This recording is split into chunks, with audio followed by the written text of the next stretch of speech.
Hey Savage Sellers, welcome back. I'm going to be using my new Christmas present my girlfriend got me. 7 things I'm doing in 2024 to hit 7 figures in sales and hopefully, if everything goes correctly, $300,000 in profit. Now, speaking of profit, I want to quickly put up my close enough to end of year report on where we're at with the new Amazon FBA brand that we launched this past February. So keep in mind when you're looking at this, we're looking at about 10 months of data, not a full 12 months, but we finished off the year at about 18% margins, jumping straight to profit.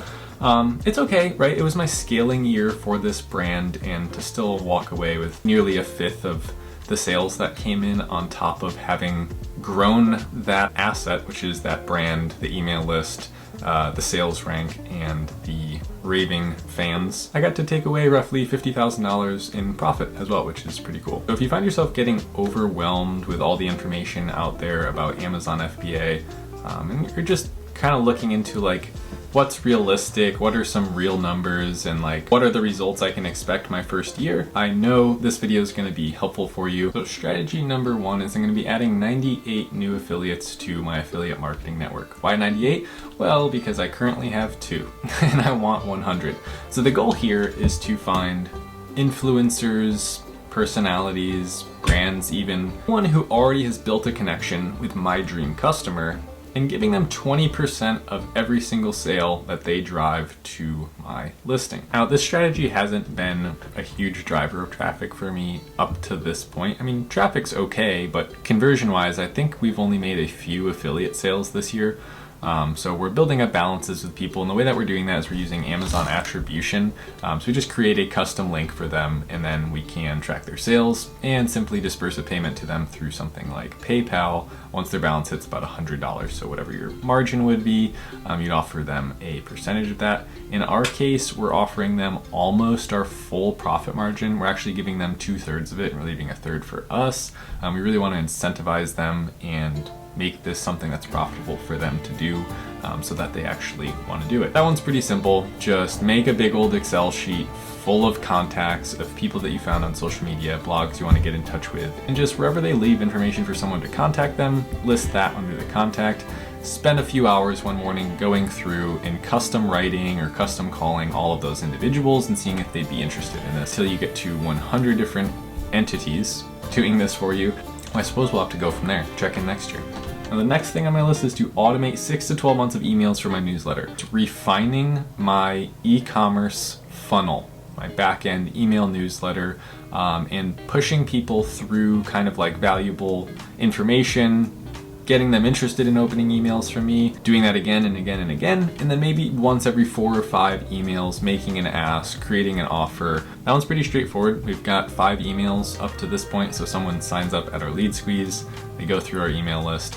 We've driven about $4,000 in sales from that email list so far. We're pretty much getting free customers right now, which is good. So the next thing on my list here is to lower my cost to acquire a customer. Now, the goal here is to simply get more lucrative at how we're paying to acquire a customer, through external traffic, through Amazon PPC, optimizing that so that it costs us less every time. Eventually we'll hit a floor, but we're definitely not there yet. Making my next strategy to increase my lifetime gross profit or my lifetime value of a customer. Here my goal is to make better and better offers and get my customer to buy more and more times from me. Notice my focus isn't on increasing my LTGP right now through an additional product, even though that is coming down the line. It is just simply optimizing what we currently have and getting better and better at doing what we already do successfully, making each and every customer more valuable to the brand so they spend more money with us and ultimately make us more profitable. Strategy number 5 is to expand my external advertising strategy. So in this strategy, the big thing that we're going to be looking into are new forms of ads. So right now we're starting to get down the idea of social media ads in the form of short form videos.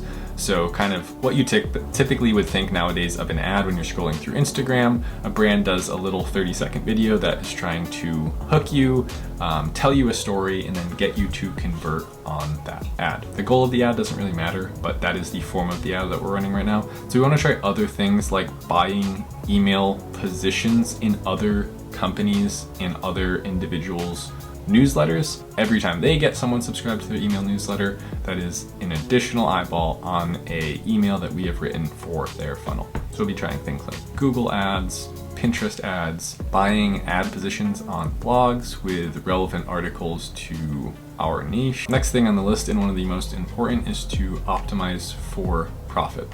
So there is a balance to this point here where you can have expectations about the fact that you're looking for something specific to happen and you're testing things, which is why you're unprofitable, aka you're scaling, you're still trying things out. You haven't exactly found the printing press yet.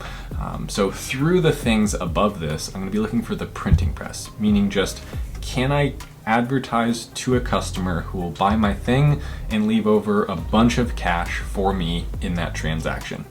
If I can just do that and automate it, I have a money printing press. If we just break this business down into the simplest sense possible, making a product to sell to someone who needs that product. Our goal is to build the infrastructure of this brand in such a way that we don't have to manually go out and get customers every time we want customers.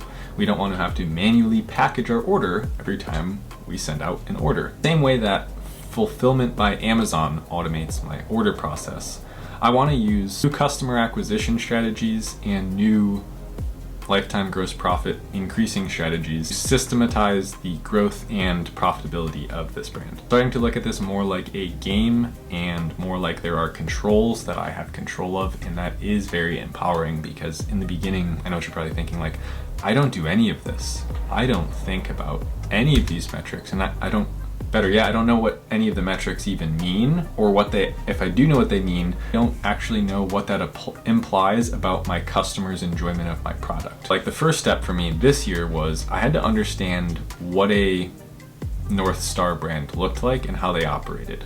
What are the things they pay attention to, and what does that side of the business model even mean? Once I understood that there was a dashboard that I could sit at and actually control the ship from, this year I plan on being a better captain. The high score at the end of the year will be on January 1st of 2025. What's my profit margin and what's my revenue?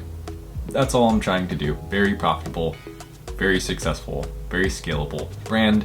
And then hopefully in 2025 and 2026, my goals look closer to, hitting those 8-figure marks and potentially even exiting this brand for so much money that I didn't even need to work if I didn't want to after the next couple of years. Now, I know that sounds ambitious, but I'm gonna keep doing my part on my end to increase my knowledge about this through reading, getting better and better mentors, joining courses, and ultimately trying all those things in real time on my ship. I guess we're going with the ship analogy. Sorry, I realized I forgot to mention the last one. I don't know, somehow I got distracted. Started doing an outro, I guess. So I'm gonna be launching a smaller, higher profit margin SKU.